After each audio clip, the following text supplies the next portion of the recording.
Howdy folks, Jeff from Moonshine Distiller here again. So now that you've decided to buy our reflux still, you need to figure out what type of packing you want to include with it. You've got two different types of packing. The first are Raschig rings. They're essentially little ceramic beads with a little hole in the middle. The second is copper mesh. Copper mesh has the added benefit of removing sulfides from your distillate vapors. These sulfides can cause a wicked hangover, and they'll also make your distillate taste not so great.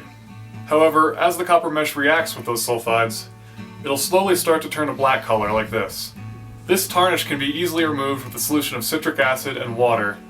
A solution of about 1 tablespoon of citric acid and a quart of water, 1 mason jar, should take the copper mesh about 2 to 3 hours to clean off.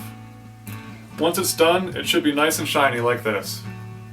However, the citric acid does slowly eat away at the copper and will cause it to disintegrate over time.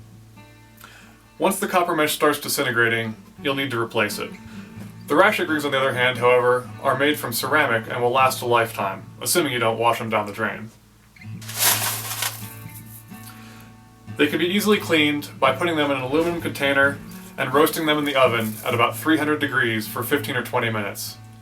That temperature should vaporize any leftover distillate matter that is left on or in the ceramic material. How you pack the column is completely up to you. Some people choose to put just about a pound of copper mesh in, which should be just fine for 5 to 10 gallon batches, and fill the rest of their column with Raschig rings.